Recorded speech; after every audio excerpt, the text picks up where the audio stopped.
कहानी की शुरुआत होती है ग्विन नामी एक लड़की से। वो एक मोटल में पार्ट टाइम जॉब लेने के लिए आई थी, जिसका ऑनर था टेडी। टेडी को मोटल में नाइट शिफ्ट के लिए किसी की जरूरत थी। मोटल के अंदर जाने पर ग्विन को रिसेप्शन खाली मिलता है। इस होटल में ज्यादा लोग भी नहीं थे और ये होटल काफी वीरान जगह पे भी था। ग्विन को यहाँ डर लगने लगा था। वो इस मोटल में टेडी को ढूंढने लग जाती है और एकदम से उसके सामने कोई आ जाता है, जिसे देखकर वो चीख मारती है। सामने वाला भी चीख मारता है और पता चलता है कि यही टेडी था। टेडी और ग्विन की जॉब के सिलसिले में बातें होती हैं और टेडी ग्विन से कहती है, आप रिलैक्स रहें, मुझे इस काम का पहले भी एक्सपीरियंस है, मैं सब संभाल लूंगी। टेडी फिर उसे होटल का विजिट करवाता है और स्टोर रूम दिखाते हुए बताता है कि स्टोर रूम के दरवाजे का लॉक खराब है। जब भी वो स्टोर रूम खोले तो उसे डोर के आगे ब्रिक रखनी होगी, नहीं तो अगर लॉक लग गया तो वो यहीं फंसी रह जाएगी। लॉक सिर्फ बाहर से खुलता है। स्टोर रूम से बाहर निकलते हुए ग्विन नोटिस करती है कि इस मोटल के गैराज में बहुत सारी गाड़ियां थी। न जाने वो खराब थी या ऐसे ही यहाँ पड़ी हुई थी।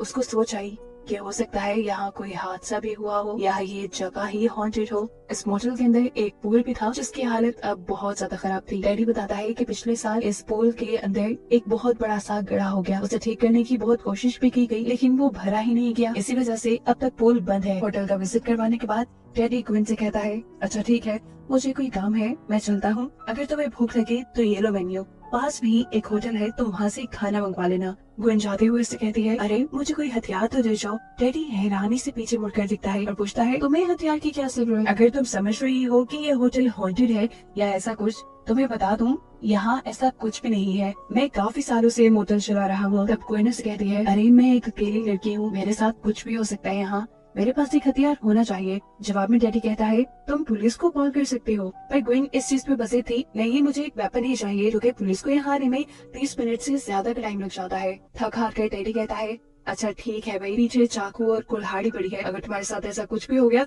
तुम उसे इस्तेमाल करना और अपने दुश्मनों को मार देना। खैर ये सब तो वो मजाक में कह रहा था। अब वो सीरियस होकर ग्विन से कहता है, सुनो, मेरी कोई दुश्मनी नहीं है और ना ही इस जगह में कोई मसला है। अगर फिर भी तुम्हें कोई मसला नजर आए तो तुम मुझे कॉल कर सकती हो। टेडी के जाने के बाद ग्विन दोबारा इस होटल का विजिट करती है और देखती है कि इस होटल में बड़े बड़े चूहे थे। इस मोटल के अभी तक एक ही रूम में गेस्ट थे, जहाँ जाकर ग्विन नॉक करती है। वो असल में गेस्ट से पूछना चाह रही थी कि क्या कोई चीज की जरूरत नहीं उन्हें। जैसे ही ग्विन के नॉक करने पर ये दरवाजा खुला तो ग्विन को वहाँ एक अजीब लड़की मिली। उसके हाथ लाल थे, उसने पूरा दरवाजा भी नहीं खोला था, पता नहीं अंदर क्या चल रहा था। ग्विन जब उसे किसी चीज के बारे में पूछती है तो वो नाम इस तरह हिलाते हुए दरवाजा बंद कर देती है। इसके बाद ग्विन एक कमरे की सफाई करने के लिए जाती है। वहाँ के विंडो से उसने देखा कि इस मोटल के बाहर एक कार है। ऐसा लग रहा था कि कार में बैठा हुआ जो भी इंसान है वो ग्विन पे ही नजर रखे हुए था। फिर वो इस चीज को इग्नोर करते हुए रिसेप्शन पे वापस आ जाती है। उसे अब भूख लगी थी, इसीलिए उसने खाना ऑर्डर किया और तभी अचानक उसे रूम 13 से कॉल आई। रूम 13 में तो कोई था भी नहीं। डरते हुए जब ग्विन ने कॉल रिसीव की तो पीछे से एक औरत के हंसने की आवाज सुनाई दी। ग्विन बुरी तरह डर गई और उसने फोन रख दिया। ग्विन जानना चाहती थी कि रूम 13 में आखिर था कौन। डरते हुए वो एक चाकू के रूम 13 के बाहर पहुंच गई। अंदर जाने पे हमें नजर तो कोई नहीं आया, लेकिन ग्विन को ऐसा महसूस हो रहा था कि जैसे कोई उसका पीछा कर रहा है। रहते हुए वो वहाँ एक फोन उठाती है और अचानक उसके पीछे कोई साया आ जाता है। वो साया वो भूत अपनी असल शक्ल दिखाते हुए ग्विन के कान में कहता है, इट्स फॉर यू। अपने कान में ये आवाजें सुनकर ग्विन बुरी तरह घबरा गई। उसके हाथ पांव फूल गए और एक ही सेकंड में वो उल्टे कदमों कमरे से बाहर निकल आई। यहाँ रूम 6 वाली लड़की जिसका नाम एलिस था, वो ग्विन को देख चुकी थी। उसे घबराया हुआ महसूस करके वो उसे पूछती है, तुम ठीक तो हो? कुछ ना समझते हुए ग्विन बस हाँ में ही सर हिला पाती है। हमें पता चला कि एलिस एक अच्छी लड़की थी और हमने जो इससे पहले उसके हाथ लाल देखे थे वो खून से लाल नहीं थे, बल्कि वो तो अपने बाल ड्राई कर रही थी। अभी भी उसके रूम का हेयर ड्रायर खराब हो गया था। वो तो बस उसे एक्सचेंज करवाने के लिए ग्विन के पास आई थी। ग्विन उसे लेकर स्टोर रूम में चली जाती है और वहाँ जाके वही गलती कर देती है जो उसे नहीं करनी थी। उसने डोर के सामने ब्रिक नहीं रखी और ऐसे डोर लॉक हो गया। ग्विन और एलिस दोनों ही घबरा गई। ग्विन ने उसे बताया कि अब तो ये सुबह ही खुल पाएगा क्योंकि डैडी सुबह को आएगा। अचानक एलिस को फील होता है कि उसके कंधे पे किसी ने हाथ रखा। देखने में पता चलता है कि वो तो एक बड़ा सा चूहा था और ये चीज महसूस करने पे एलिस और भी ज्यादा घबरा कर चीख मारती है। उसे जो से घिन आ रही थी वो गुइन से कहती है, तुम कितनी केयरलेस हो, तुम इतना सा भी ध्यान नहीं रख सकते, मेरा फोन भी रूम में है, अब पता नहीं हम क्या करेंगे। अचानक ही स्टोर रूम के बाहर एक आदमी आ जाता है। गुइन इस लड़के को देखकर घबरा गई। उसे लगा शायद कि वही लड़का है जो बाहर कार में उसके ऊपर नजर रखे हुए था, लेकिन यहाँ रिवील हुआ कि असल में वो तो एक डिलीवरी मैन था जो गुइन का ही ऑर्डर किया हुआ फूड लेके आया था। इनकी किस्मत अच्छी थी, इसलिए वो वक्त पे पहुंच गया और उसने आकर बाहर से दरवाजा खोल दिया, जिसके बाद इन दोनों लड़कियों ने सुकून का सांस लिया। ये दोनों मिलकर खाना खाते हैं और एक दूसरे से बातें करते हैं, जहाँ एलिस अपनी कहानी सुनाते हुए गुइन से कहती है कि उसका और उसकी मोम का झगड़ा हो गया था, इसीलिए वो अपने घर छोड़कर भाग के यहाँ आ गई। अब अगली सुबह उसे यहाँ से लेने के लिए उसका बॉयफ्रेंड आ जाएगा और वो यहाँ से चली जाएगी। उसकी बातें सुनकर गुइन उसे मशवरा देती है कि नहीं, तुम्हें अपनी मॉम के पास वापस चले जाना चाहिए। फैमिली एक बहुत बड़ी ब्लेसिंग होती है। एलिस के यहाँ सोच में पड़ जाती है और गुइन उठकर ड्रिंक्स लेने चली जाती है। बाहर जाने पे उसने देखा कि पहले जो उसे कार दिखी थी वो कार अभी भी इस मॉडल के बाहर थी और उसमें से अभी भी कोई गुइन के ऊपर नजर रखे हुए था। पहले तो ये गुइन का शक हो सकता था, लेकिन अब तो गुइन को कंफर्म हो गया था कि कोई उसके ऊपर नजर रखे हुए है। घबरा कर जब वो होटल के अंदर आती है तो उसके हाथ से बोतल्स भी गिर जाती हैं। एलिस उसे एक और मरतबा घबराए देखकर उससे पूछती है क्या हुआ। वो नीचे कांच को उठाने में भी गुइन की मदद करना चाहती थी, लेकिन यहाँ गुइन ने उसे डांट दिया, ये कहते हुए कि प्लीज यार उसे दूर हो जाओ। एलिस को बुरा तो लगा, लेकिन वो चुपचाप यहाँ से साइड पे हो गई क्योंकि वो गुइन की दिमागी हालत समझ सकती थी। कुछ देर बाद हम देखते हैं कि गुइन दोबारा अपनी ड्यूटी पे है। यहाँ पर एक अमीर कपल एक रूम लेने के लिए आता है। ये कपल बहुत ही अजीब, बहुत बदतमीज था। वो गुइन से बदतमीजी कहता है, इसीलिए गुस्से में गुइन भी उनसे 1 घंटे के बजाय पूरी रात का चार्ज करती है। हालांकि उन्हें रूम सिर्फ 1 घंटे के लिए चाहिए था। यहाँ ये लड़का भी गुइन के मुंह पे पूरी रात के पैसे मारते हुए अपने रूम में चला जाता है। गुइन को इनके ऊपर शक था कि कहीं ये गाड़ी में बैठे हुए लोग तो नहीं, इसीलिए वो इन दोनों को चेक करने के लिए इनके रूम में जाती है, जहाँ ये दोनों आपस में टाइम स्पेंड कर रहे थे। यहाँ उस लड़की को भी लगा कि कोई इनके ऊपर नजर रखे हुए है। वो भी जैसे ही रूम से बाहर चेक करने के लिए आती है तो जल्दी से गुइन एक गाड़ी के पीछे छुप जाती है।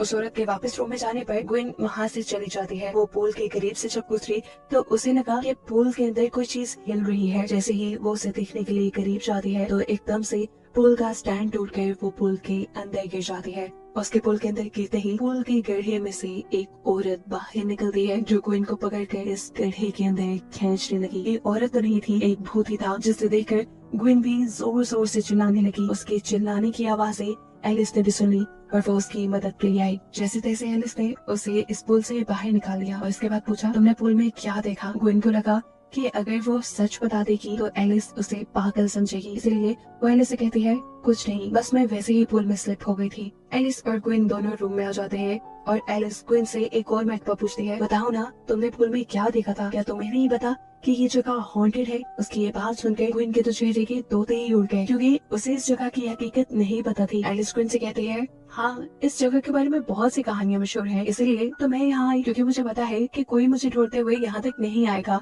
गुइन बेध्यानी में एलिस की बातें सुन रही थी। अंदर ही अंदर उसे इस चीज पे गुस्सा आ रहा था कि डैडी ने उसे झूठ क्यों बोला, डैडी ने उसे सच्चाई क्यों नहीं बताई कि ये जगह हॉन्टेड है। अब गुइन को यकीन होने लगा था कि अगर वो एलिस को कुछ बताएगी तो एलिस उसे पागल नहीं समझेगी। हमें दिखाया जाता है कि वो कपल जो यहाँ आया था वो भी वापस जा चुका था, जिसके बाद गुइन एलिस को बताती है कि जब से मैं आई हूँ मेरे साथ यहाँ कुछ न कुछ अजीब ही हो रहा है। मैंने 2 मरतबा मोटल के बाहर एक गाड़ी को देखा है, मुझे लगता है कि वो मेरे पीछे आई है। एलिस पूछती है कि तुम्हें क्यों लगता है कि वो गाड़ी तुम्हारे ही पीछे है। जवाब में गुइन अपनी कहानी सुनाना शुरू करती है और बताती है कि जब वे बहुत छोटी थी तो एक वॉल्टर नाम का आदमी हमारे घर में घुस आया था। उसने मेरी मॉम और मेरी बहनों को बेदर्दी से मार डाला, लेकिन किस्मत से मैं बच गई। मैं वहाँ से भाग गई और फिर उस पागल को पागल खाने भेज दिया गया। गुइन उसे बताती है कि मुझे पता चला है कि 2 दिन पहले ही वो पागल खाने से भाग गया है और अब वो मेरे ही पीछे है, जैसे वो मुझे मारना चाहता हो और मुझे मारकर उसका कोई मकसद पूरा हो रहा हो। गुइन के पास इस टाइम उसकी मोम का नेकलेस था। इस नेकलेस के बारे में गुइन बताती है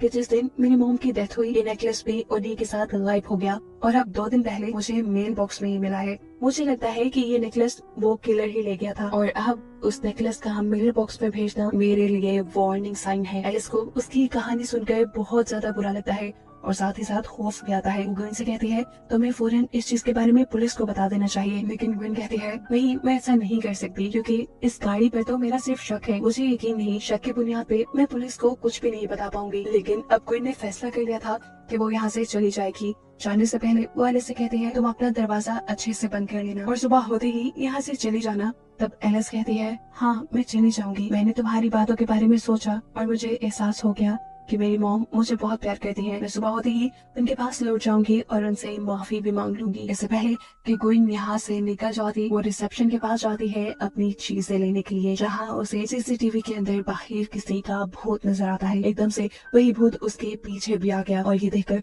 वो बहुत ही ज्यादा डर गई। उसने मोटेल के फोन से टेडी को कॉल की और उसे बुरी बुरी बातें कहना शुरू कर दी। उसे होप डांटा ये कहते हुए कि तुमने मुझे क्यों नहीं बताया कि ये जगह हॉन्टेड है। अगर तुम मुझे पहले ही बताते थे मैं यहाँ कभी नहीं आती और अब मैं यहाँ से जा रही हूँ, 1 मिनट यहाँ नहीं रुकूंगी। डैडी उसे रिलैक्स करते हुए कहता है, अरे मैं इतने सालों से वो मोटर चला रहा हूँ, ऐसा कैसे हो सकता है कि मुझे न पता हो कि वो जगह हॉन्टेड है या नहीं। तुम रिलैक्स रहो, मैं थोड़ी देर तक आता हूँ। जैसे ही ग्विन फोन रखती है तो मोटल के अंदर एक आदमी आ जाता है। खुलिये से तो वो शरीफ ही लग रहा था, लेकिन जिस तरीके से वो ग्विन को देख रहा था ये काफी अजीब था। वो ग्विन से एक रूम मांगता है। ग्विन उसे पैसे लेकर एक रूम दे देती है, लेकिन ग्विन को शक था कि ये वही आदमी है जिसने उसकी मॉम और उसकी बहनों को मारा था। ग्विन जैसे ही अब उसे कमरा दिखाने जा रही है तो अचानक ही अपने चाकू से वो इस आदमी को जख्मी कर देती है, क्योंकि उसे तो ये किलर लग रहा था। लेकिन कहानी में एक सबसे बड़ा ट्विस्ट ये रिवील होता है कि जिसको वो किलर मान रही थी वो किलर नहीं बल्कि एक डॉक्टर था। डॉक्टर भी ग्विन का,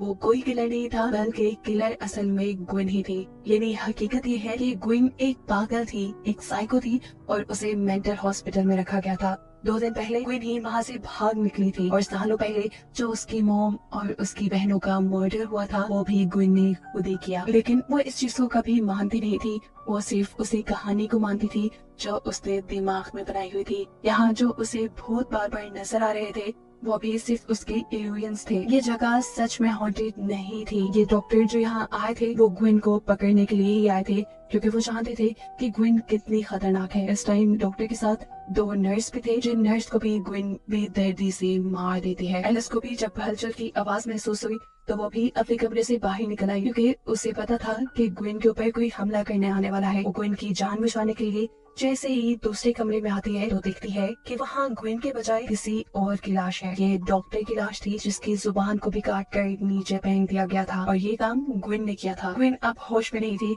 एलिस भी उसे देखकर बुरी तरह डर गई। यहाँ एलिस जो इन सारी चीजों को देखकर कंफ्यूज और परेशान थी, ग्विन उसे भी यहाँ से भागने का मौका नहीं देती और बेदर्दी से मार देती है। थोड़ी देर बाद इस मोटल का मालिक टेडी यहाँ आता है, जिसे भी ग्विन नहीं बख्शती और मोटल के अंदर आने से पहले ही कुल्हाड़ी से उसके ऊपर हमला करते हुए उसका भी मर्डर कर देती है। सीन कट होकर अब कहानी हमें कुछ हफ्तों बाद के दिखाई जाती है, जहाँ देखने को मिलता है कि ग्विन अब इस जगह की ऑनर बन चुकी है। उसने इस मॉडल को बहुत अच्छे से रेनोवेट भी कर लिया है। एक गेस्ट ग्विन के मॉडल में बुकिंग के लिए आता है। ग्विन बहुत अच्छे से उसका वेलकम करती है, लेकिन कहीं होटल के एक दीवार पे हमें खून का निशान दिखाया जाता है, जो इस बात की तरफ इशारा था कि ग्विन के होटल में जो कोई भी आता था ग्विन उसे मार देती थी। ग्विन शायद अब अपने इस नए कस्टमर को भी मार देती, जिसके साथ बातें करते हुए ग्विन को दिखाते हुए कहानी यहाँ खत्म हो जाती है।